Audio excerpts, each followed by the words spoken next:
Hola, en este vídeo vamos a comenzar a ver la maquetación de los documentos de HTML. Lo primero que vamos a aprender es el flujo de los elementos. Cuando el HTML se creó, se pensó con el objetivo de mostrar fundamentalmente texto. Y como el texto fluye en modo vertical, los elementos de caja que se fueron creando posteriormente también fluyen en modo vertical. Vamos a crear un nuevo documento y vamos a comprobar cómo los elementos fluyen verticalmente.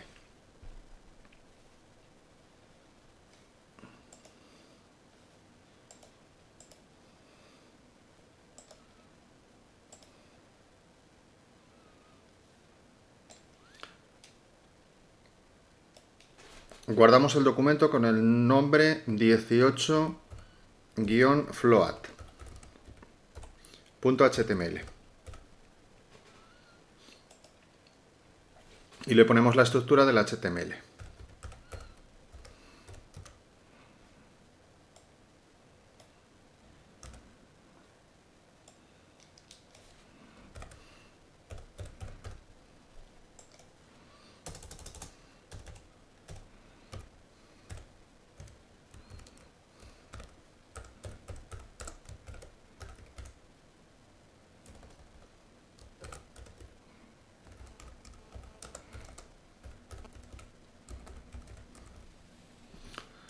Para comprobar esto vamos a crear una serie de cajas de tipo div,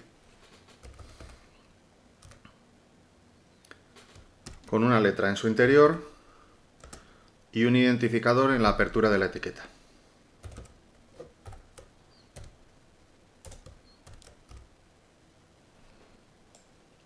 Copiamos esta etiqueta y la pegamos al menos 8 veces. Le vamos cambiando la letra al identificador y la letra que aparece escrita dentro.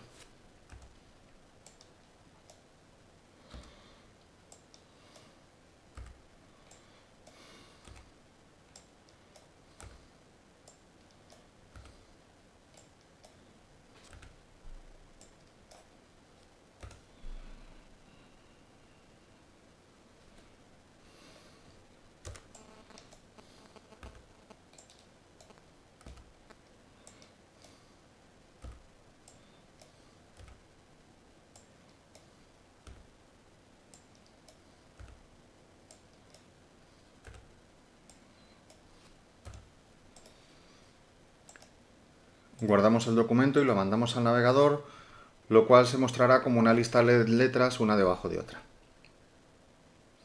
Vamos a darle formato a estos divs y vamos a convertirlos en una serie de cajas con anchura, altura y color de fondo. Abrimos una hoja de estilos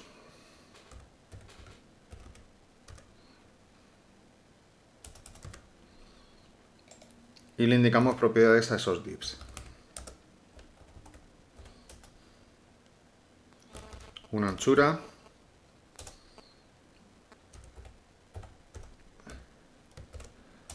una altura,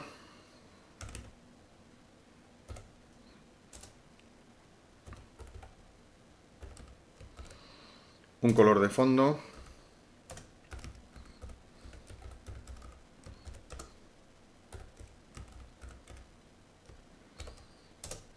unos márgenes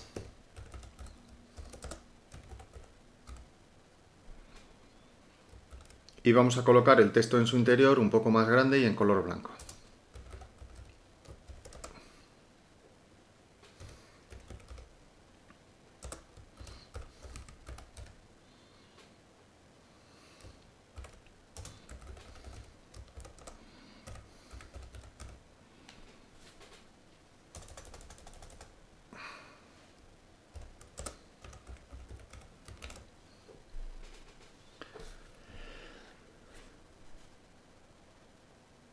También le vamos a indicar que tenga un padding de al menos 30 píxeles y como regla general vamos a decirle que todos los elementos calculen sin medidas con respecto a la parte exterior de la caja.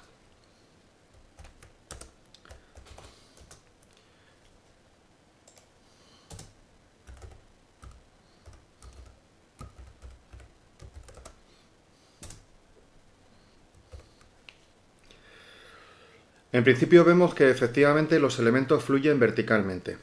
A pesar de que tienen espacio más que de sobra para poder fluir horizontalmente formando filas, sin embargo los elementos se colocan unos debajo de otros. Este es el flujo normal de los elementos dentro del HTML, heredado de la característica de texto que hace que unos párrafos aparezcan por debajo de los otros. Si nosotros queremos que los elementos fluyan horizontalmente en lugar de verticalmente, tenemos que ponerle la propiedad float e indicarle el valor left o el valor right. Con el valor left, los elementos empiezan a fluir horizontalmente desde la izquierda hacia la derecha, formando filas. Cuando se completa una fila y ya no cabe ningún elemento más dentro de esa fila, entonces cambian a la fila siguiente. Pasan a tener un comportamiento de párrafos, unos debajo de otros, a tener un comportamiento de palabras, una a continuación de otra, de modo que cuando llenan un renglón, empiezan a llenar el renglón siguiente. Si hay espacio suficiente, caben más elementos dentro de esa fila, y si no, pues los elementos pasan a las filas siguientes. Si el float es right, entonces los elementos se alinean horizontalmente, empezando desde la derecha hacia la izquierda. Lo normal para colocar los elementos es que utilicemos el float left. Cuando nosotros queremos limitar la cantidad de elementos que aparece dentro de una fila, tenemos varias posibilidades. A uno de ellos podríamos asignarle la propiedad clear con el valor boot para que no se mantenga en el renglón anterior, sino que se coloque en un nuevo renglón. Por ejemplo, el elemento D. A través del identificador D,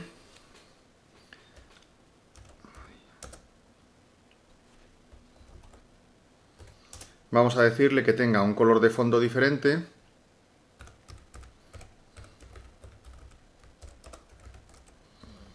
De este modo lo diferenciamos y vamos a decirle que tenga la propiedad clear con el valor boot. Efectivamente, el objeto no se coloca en el mismo renglón anterior, sino que inicia un nuevo renglón. Podría decirle al elemento G que también saltase al renglón siguiente y de este modo forzar a que solamente hubiese 3 objetos en cada renglón. Esto vendría muy bien cuando el tamaño de la pantalla es suficientemente grande, pero puede producir problemas cuando la pantalla es pequeña y entonces resulta que no caben 3 elementos sino 2 dentro de cada una de las filas y empiezan a saltar indebidamente. En lugar de utilizar clearBoot, lo que se suele hacer es colocar todos estos elementos dentro de un contenedor que tenga una anchura limitada, de tal modo que solamente caben una determinada cantidad de objetos por fila. En lugar de utilizar esto, lo que se suele hacer es meter estos elementos dentro de un contenedor. Podríamos meterlo dentro de un elemento article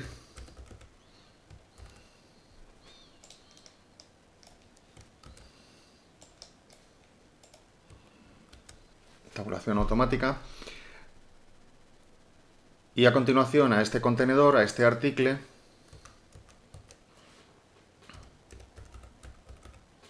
podemos darle propiedades de anchura.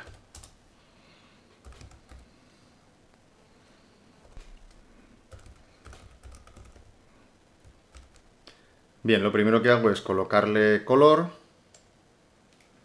y entonces apreciamos que ese article no muestra ese color de fondo que acabamos de ponerle.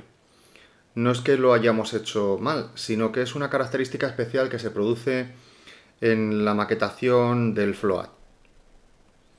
Cuando tenemos unos elementos que fluyen horizontalmente y que están dentro de un contenedor, ese contenedor en principio no entiende cuáles son las dimensiones de los elementos que fluyen horizontalmente. Para que entienda cuáles son esas dimensiones, debemos ponerle la propiedad overflow con el valor auto. De este modo, efectivamente, el contenedor entiende cuál es la altura de estos objetos que fluyen horizontalmente y empieza a mostrar su color de fondo. Ahora sí, voy a limitar las dimensiones de este elemento para que me quepan 3 elementos divs por fila. La anchura de este objeto debe ser de 660.